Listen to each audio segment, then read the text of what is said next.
She-Hulk is fine. You guys are just being dumb. You have no idea how badly I want to make this the title of this video. You know what? Fuck it. I'm gonna do it. I feel like baiting the reactionary crowd today. And disclaimer for those of you who get mad at YouTube titles, no, you aren't dumb for not liking the show. This show is full of things worth criticizing, which I'll get to later, but it's just not that bad. I swear this past month or so has felt like it lasted an eternity, because every fucking week I have to go online and see people complain about the new She-Hulk episode and claim that it's the worst show they've ever seen. Literally, the worst ever. I've seen so many people claim that online. If you really say that, I think you need to watch more shows. And you know, you'd think this was actually a bad show, when in actuality, it's just inoffensive. Well, it's inoffensive if you're not a member of the sensitive vocal minority. Now, I tend not to like the kind of defense that some production teams take with certain projects. The defense that, if you don't like our show or movie, you're either a racist or a sexist or you're homophobic. Like, I'm not homophobic, I just think Eternals is a bad movie. And yeah, The Little Mermaid trailer wouldn't be getting this amount of hate if it had a white girl in it, but let's not act like it looks any good otherwise. And in the case of She-Hulk, it's no surprise that a lot of people who don't really like women that much don't really like this show. But in the case of this show, I don't really think there's anything they could have done to avoid gamer boy rage. Like, let's look at the most controversial MCU stories told so far. The ones that caused the most debate online.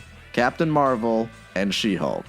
Are we seeing a pattern here? Hell, I think they would have gotten mad about Miss Marvel too, but they didn't watch it because it has brown people in it. They only watched this because they heard Daredevil was going to be in it. If he wasn't in it at all, most people probably wouldn't have watched it. Some of the people who hate this show just hate it because the character of She-Hulk occasionally says that dudes don't rock sometimes. And I know that's very difficult to hear. It might make you cry to hear me say that out loud.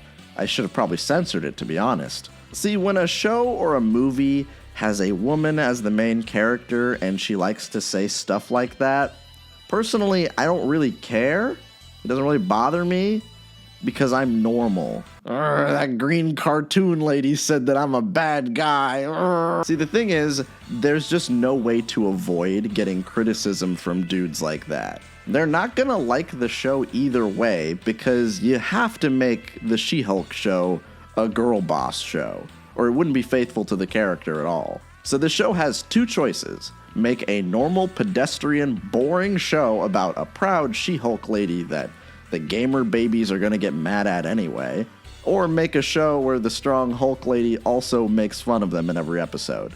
And I gotta say, the second choice is a lot more interesting. But let's be honest, not everybody who hates this show is a shitbag, and I don't even really want to talk about those guys anymore. That is still just a very vocal minority. I'm not going to act like everybody who hates this show automatically hates women. That's just not fair. There's still a lot of normal people who just don't like the show for its own merits, because She-Hulk is definitely not for everyone, and it's not really what you'd expect from a quote-unquote superhero show. I think it's pretty safe to say that She-Hulk is a slice-of-life comedy show. The stakes are low, the vibe is very lighthearted, and naturally, that means a lot of people don't like it because nothing happens. And I'm not exactly interested in shaming people who think this way, because modern television has kind of conditioned people to think this way. Nowadays, a lot of people have a strong aversion to episodic stories. If a show isn't building up to a continuous narrative, they think that the show is pointless. I remember when season 1 of Mandalorian came out, and after episode 3, a lot of people said the show got bad because, quote, nothing happens. In my opinion, a show does not need to be building up to a final battle with a season-wide villain in order to be interesting. I don't really like how prestige television has melted people's brains into thinking that every story needs to be told the same way and measured on the same merits. Episodic television has existed for decades, and it can lend to some very interesting storytelling. But on the other hand, yeah, a lot of Marvel fans have come to expect their shows to all be connected and all have some level of consequence for the overall universe. If you only want to watch stories that have large ramifications for the MCU, you might not like this. There's really no getting around it. But honestly, every other Marvel show so far has done the exact same type of story. So, I don't know. I like that this one points that out and says literally to the camera that this is not going to be that kind of show. I don't need She-Hulk to save the world from like an alien.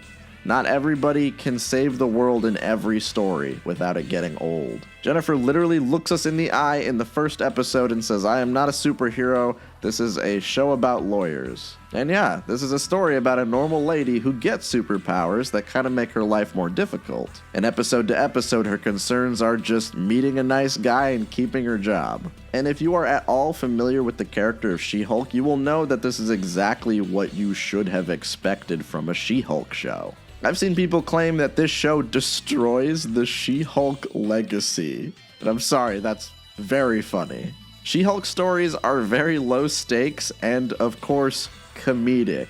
Like it or not, this is just about the most accurate and faithful show you could give her. The jokes don't always land in this show, but to be honest, do they always land in every Marvel production? And yeah, you could say, well, this is a comedy show, so you'd expect the jokes to be better. And I mean, I do think the jokes are better in this show. I think this show keeps a decent track record as far as the writing goes. It's not laugh out loud funny, but it's clever and cute, and that's kind of all I need. I found the episodes that focus on the superhero court cases to be creative and fun. Wong suing a Las Vegas magician, a transforming elf impersonating Megan Thee Stallion. These are very cute and clever storylines that are neatly packed into a clean half-hour runtime. But again, for some reason, if you heard the words She-Hulk television show, and for some reason you didn't think it was gonna be like this, then yeah, okay, that's fine. You're allowed not to like it. But this is She-Hulk. This is pretty normal stuff for the character. This is what you should expect. Saying that it ruins her character is just simply not true. This is the character. But again, I can see why some people don't like this middle chunk of the show because it feels very normal. It's not really building up to anything big. A lot of the characters are just here for one episode and then they leave. But I like that. I thought it was pretty cozy. I wasn't watching this show to see how She-Hulk is going to impact the MCU. I don't care about any of that. I also think the cameos were handled pretty well. While I hate the reliance on cameos in, like, Star Wars, for instance, in Marvel, I think it's pretty normal for superheroes to run into each other because the world is a lot smaller and the characters are connected a lot more. And in a show like this, it keeps you on your toes and it fleshes out the world. Wong and Emil and Matt added a lot of freshness to each episode. I liked not knowing who was going to show up, and I gotta say, I really liked seeing Matt Murdock for the first time in years. And the fact that his first scene in this show is just him being a good-ass lawyer made me so very happy. If this was like the only scene he got, I would still be satisfied, but luckily there's a lot more. And again, I saw some of the vocal dipshit minority saying that this show ruined his character, and I'm sorry, that's just too far. At that point, you are just making up fake reasons to hate the show. As someone who absolutely loves the character of Daredevil outside of his fucking TV show, this is Matt Murdock. It is not up for debate. It is a fact. You can argue with the wall if you disagree. Oh, by the way, I'm going to spoil the show from this point on. Everything that wasn't in the trailer is going to get spoiled, so if you don't want spoilers, you don't watch the show and you want to watch it unspoiled, I'm going to spoil it. And I got to say, I like the pairing of Jen and Matt. I think it's pretty cute. They have good chemistry. Sometimes shows are allowed to be cute. People online have really been saying with their whole chest that she has no character development, when the whole show has her struggling with her identity as She-Hulk and shutting out men, and then she gets a whole episode where she goes through therapy and lets herself trust and connect with other men, which then leads to her finding a guy who she really likes.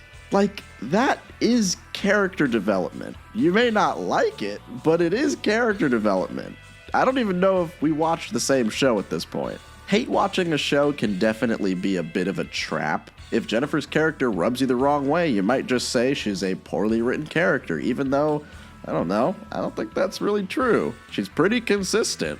This show does not need a main villain that gets tacked on at the last second. It's decently effective at what it is trying to do. Hell, the whole last episode is about the fact that all of these shows and movies forego the character development in favor of a big dumb CGI battle. And now I do think lately meta fourth wall breaking humor is kind of becoming overplayed.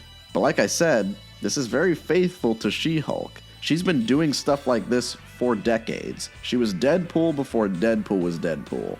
It would just be weird if she didn't do this. It's a core part of her character.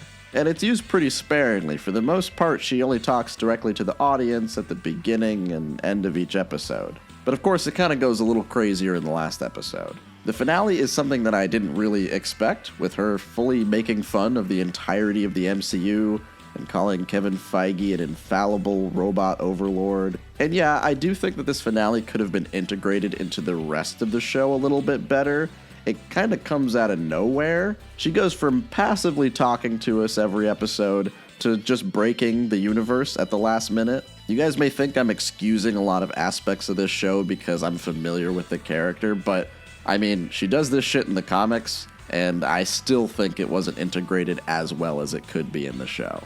It does feel like it kind of comes out of left field, and if you're not familiar with the character, it can feel a bit jarring. I think it would have suited the story a little better if we had a slow build of the meta stuff. I think it would have worked better if it was just a natural progression of this kind of writing that kind of explodes at the end. But I do like that this finale sticks to the philosophy of the character and the series as a whole.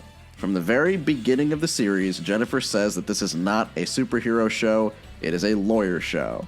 And most importantly, she constantly says that it's her show. And she does not budge on that fact. She-Hulk breaking out and literally forcing the show to be about her in the finale is so fucking faithful to the character that I cannot humor people who say that the finale doesn't make sense for her character arc, because it does. While the finale may seem like it comes out of nowhere and it could be integrated better into the show, I think it manages to be faithful to the character while still toying with the TV show format. It's clever, it's cute, and it's fun, and it's exactly what I wanted from a fucking She-Hulk show. One sticking point, however, that I will say is valid is the CGI. Now, I do think that people who say the CGI is atrocious and the worst thing ever are exaggerating a little bit. And in the last two episodes, it actually looked pretty good. I'm not gonna lie. A lot of people don't mention that, but it did improve. They probably saved the budget for the finale. But overall, for the most part, I think the CGI was fine, but there are points when it could look better. Where I found it to be most distracting was whenever She-Hulk had to deliver long sessions of exposition or dialogue. Tatiana is a fantastic actress. Again, this is not up for debate. It is a fact. You can argue with the wall if you disagree, but there are some scenes where her performance is muted by the fact that she's fully CG'd. She has a really good monologue in that one retreat episode, but it's dulled significantly because we can't actually see her performing. It's a good voiceover that's put over kind of distracting visuals. But overall, I don't think the effects killed the show for me, and they didn't distract me that much. I care a lot less about the comedy lawyer TV show having shaky special effects than I do the action-adventure movie having shaky special effects. But overall, I really just had a hard time seeing why people have been complaining about this show so much. I really thought it was just fine. It never blew my mind, but I also never had a frown on my face when I was watching it week to week. And by the last two episodes, I ended up kind of liking it. And again, as I've said millions of times in this video, you are not dumb if you don't like the show. Not everybody likes low-stakes television. Sometimes you want to watch something more exciting. I get that. Especially if it has fucking superheroes in it. But saying it's the worst show ever made is a vast exaggeration. And if you do say that, I'm sorry. I'm gonna call you dumb. Because honestly, there are Marvel shows on the same streaming service that are worse than this. So yeah, I like She-Hulk just fine. Much like my criticism of the CGI, I think the show is fine, not amazing, and certainly not for everybody. But I still liked it. I did not find a lot of reasons to hate the show. So my official score for She-Hulk is a 7 out of 10 But my unofficial score is a 2 out of 10 because it spoiled The Sopranos for me.